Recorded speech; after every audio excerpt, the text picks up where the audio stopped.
I'm excited for this week, reconnecting with an old friend. We met, no surprise, here through networking, this time on Instagram.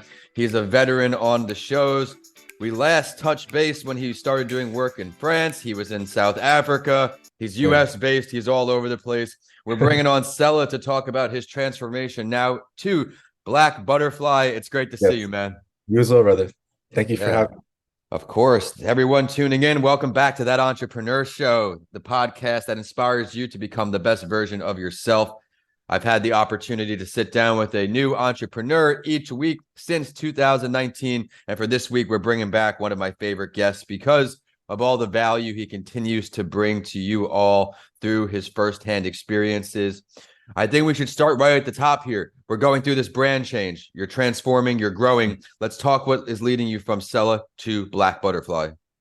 Yeah, so like many years ago, I always had the black butterfly tattoo.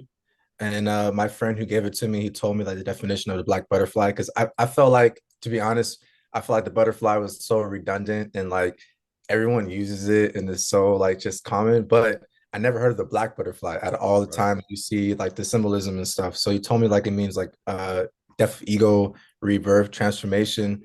And yeah, man, when I was in the south of France, I'm not gonna lie, I had like a very like uncomfortable situation with the person I was working with. And I woke up one day and I don't know, I went to him and I was like, my new name's Black Butterfly. And he was like, okay. And I knew in my head, I was like, I knew exactly why I wanted it. I just was at a point where I lost so many connections with producers I was working with, sound engineers. A lot of people just gave me a lot of false hopes still after like doing this industry for 13 years. So I was like, I'm losing inspiration in my music, man. Like I wasn't having fun anymore. I wasn't being as honest as I wanted to. Right. So I just felt like I needed like a change, like a rebirth.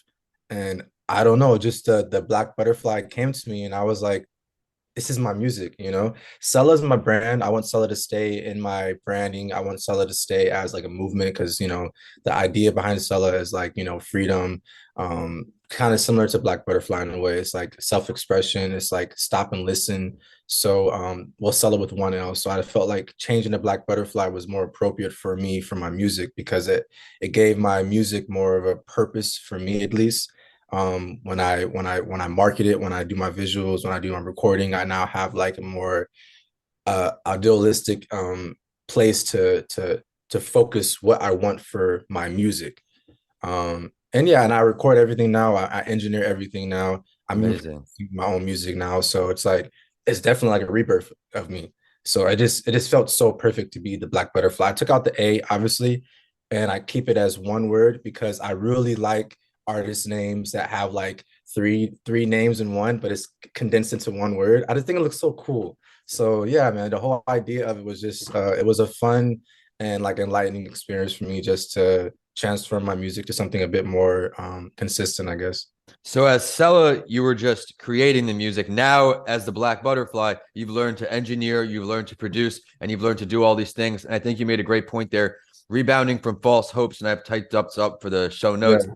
something I'm constantly dealing with. And through entrepreneurship, I have a solo episode. I'm recorded so far out now, so I haven't put the solo episode out yet, but I'm going to talk about in that show people speaking without intention, and that Mm, people like us who are honest people who expect what we hear to be true, yeah. we lose our most valuable asset, and that's time, waiting and waiting and waiting. And I'm at the point now where, as you know, I'm a school speaker. I'm trying to get in these schools, but my conversion rate has been not promising. I'm getting into schools, but I'm putting in so much more work than I should.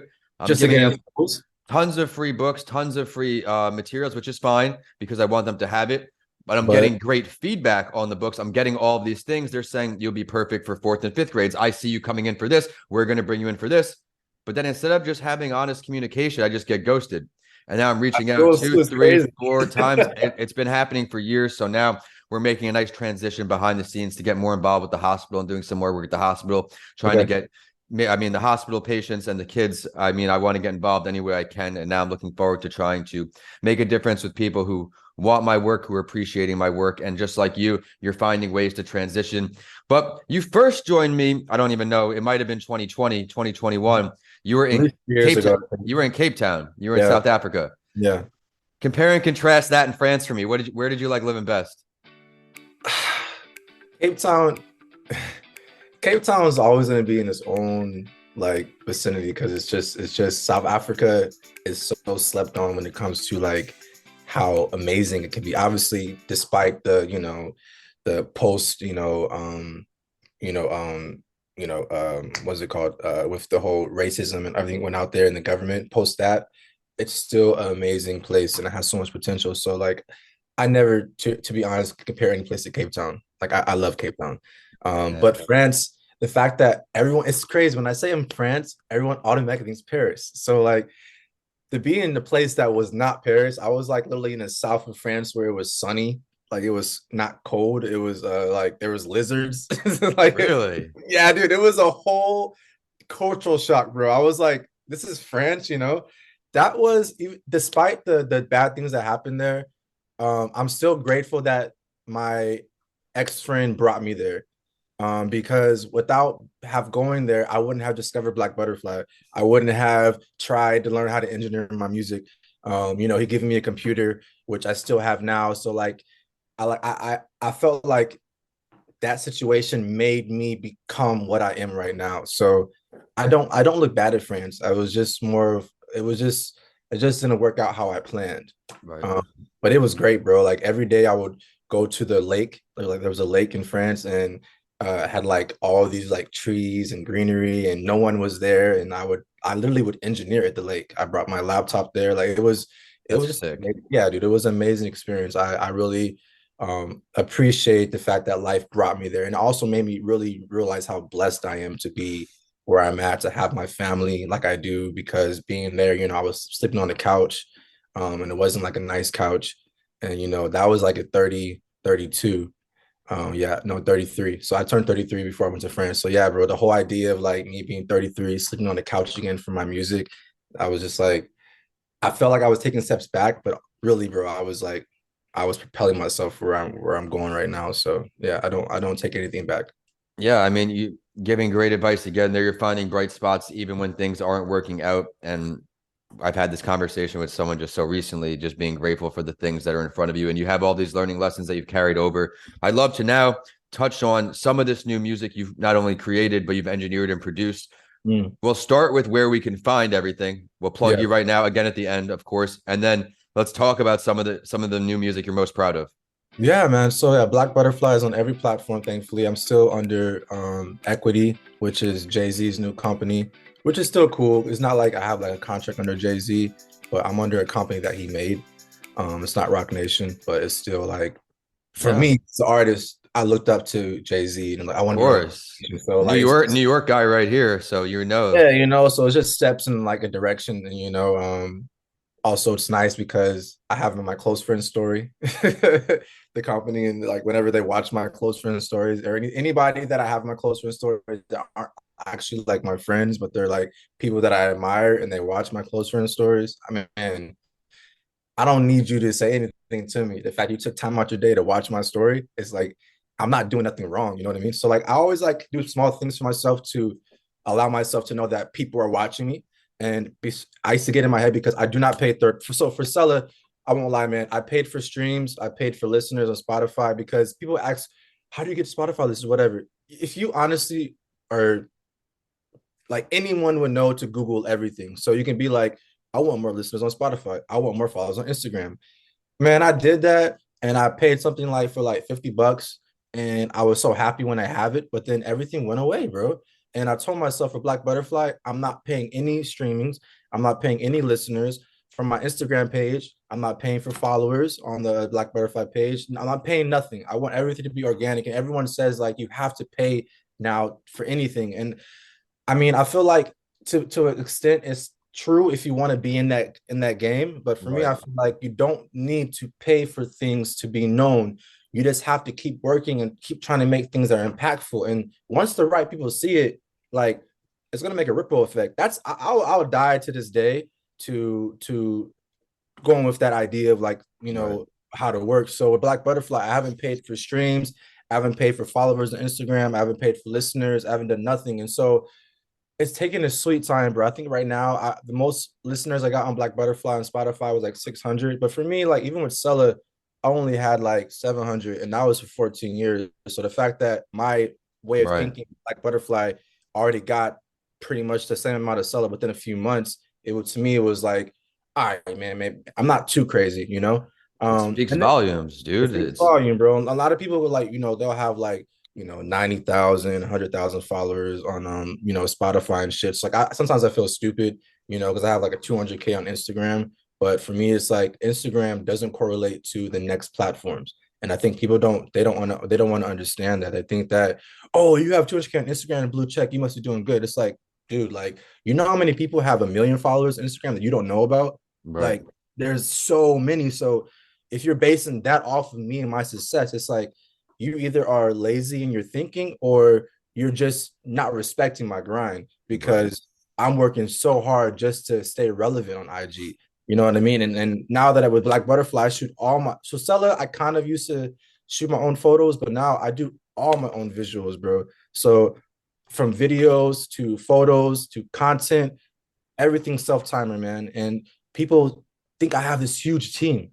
And I I like it, but also I don't like it because it's like people are just expecting that I'm good and that I'm doing everything with a team behind me, but they don't want to accept that I'm not a struggling artist with my soul, with my energy, but financially, man, like I'm still struggling, bro. Like I Right. have to like fucking do so much stuff just to get by. And I think that's the thing with Black Butterfly that kind of gives me inspiration because for once in my life, like I shot my first music video. I put that out. Well, not my first, but my first under Black Butterfly. I shot everything on my iPhone 11 Pro, not 13 or 14, on an old Nikon D70 camera, self timer. I edited myself in Premiere Pro.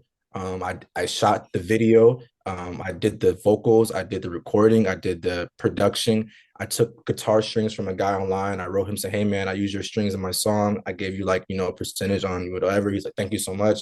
But I put those things together. The old beat that I had was a beat from like 5 years ago, bro. I Yeah. took that beat. I changed it up because my friend couldn't have the files to it. I added to it, engineered it. So like when I put that out there, I was like, man, this is purely me, you know. Absolutely. And so when people are like writing me about it and like, dude, this song was great. I had this really cool guy from Germany that writes me, and he always writes me in German. I have to translate. But Yeah. basically, he said, "Hey man, the new song, the aesthetic is great, the video is great. I really like the feeling. Keep going." And I need that, man, because like even like my homies from like high school, they don't write me like that. It'd be all these random people that I never met, but they give me detailed feedback, and they're not like yes man. They're like, "Hey man, I don't like this kind of style of music, but you sound great." I'm like, "Thank you." Because I don't need you to like be telling me everything I do is great. It's like, tell me how you feel. Even like kids from India writing me now saying you should do animation in your videos more. And it's cool because like as I'm doing something in the process no one knows about, people are saying things I should do that I'm doing. So I feel like I'm really like on a good energy wave right now that like everything that I'm doing is like connecting to people and it's also already where it needs to be without me having to hustle or like I always hustle but without having to like stress about, oh, am I doing the right song, am I talking about the right things? I'm just literally doing me right now and like it's finally connecting with people. So like Black Butterfly is hard, but it's the best place in my music has ever been, bro. Like I feel your happiness through the screen, so I'm happy for you. You seem in a real great place, and you made so many great points there. And even with the people buying things on Instagram, right? I go to these pages and you'll see all of these. You click the and other likes; they're all dummy accounts. It's like Sellah 456922421, Vincent 49, and like that isn't like right now an ego boost I need. I'm with you, just putting in the hard work. You'll get noticed by the right person. yeah. I mean, I'm like trying to stay relevant on the social media things too. And you made a great point as well, where your success on Instagram will not translate to something else. I talk No, about this a bro. lot. I had the shiny object syndrome for a while with Instagram, chasing the followers. I don't have any sexy topics like music right away, but the books, I had YouTube just completely not even being used. A whole entire network where I'm producing videos and people are seeing my face word to word. That 100 followers organically, I don't care what anybody says. If you actually grew your YouTube account, that first 100 followers I had to get, That means a lot. it took like 8 years.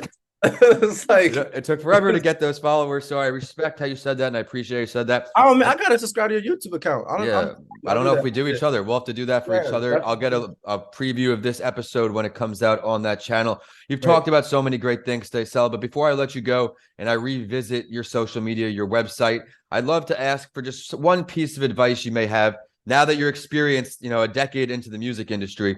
Yeah. Advice for some new folks who are just getting into the music industry, maybe some mistakes you made in the beginning, something that could help them on their journey. Learn how to produce your own music. like I learned I literally taught myself how to produce my music in less than 4 months, bro. And like I have a song coming out where I'm making beats like for real now. It's like because like producing music is not as hard as people make it seem. And you have actually free loops online of synths, guitars, drums. So all you really have to do is put them together. So okay, you can be a producer where you're making every sound, but when you have free things online with with commercial rights use, like it's still producing. And the fact that even engineers don't make money, man. Like they might make a direct a payment, but when it comes to percentages for royalties, it's producers and writers.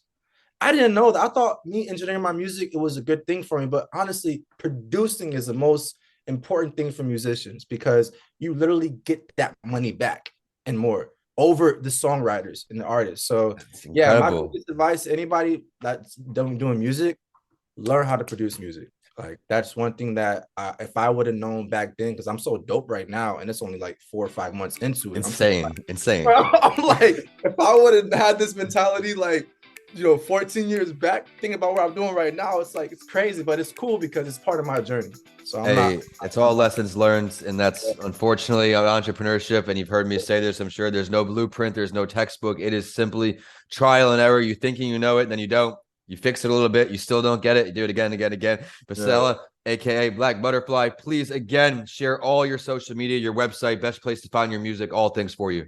Yeah, so my main focus right now is my Spotify. I need those numbers up. People take Spotify so serious. And So that's yeah, Black Butterfly with no A in the first black. yeah. So all one word, Black Butterfly, no A. So BLCK Butterfly, all one word. Yeah, and that's everywhere. It's even on Instagram. That's on YouTube. That's on Apple Music, Amazon, Deezer, all that. My YouTube is literally the same thing, Black Butterfly. I think my Black Butterfly topic page from when I upload randomly to sites goes up, but right after that, you see my personal page, Black Butterfly. So yeah, man. I love it. While I'm literally on the conversation with you, I'm copying and pasting Black Butterfly into YouTube. Subscribe to that channel right now. Oh, And it's like I said, you got 1.38 thousand subscribers. You're on yeah, your but that's way. also like from like 10 years, bro. So it's like, Yeah, you know yeah, what I'm yeah. saying? All right. Well, yeah, let's follow each other on there. Let's keep working together. I'll bring you back again in another year or so to continue to talk about all the updates, great work you do.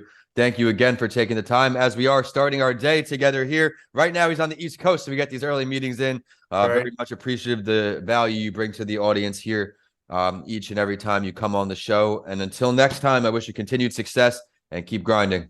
Thank you so much, brother. Keep doing your thing as well.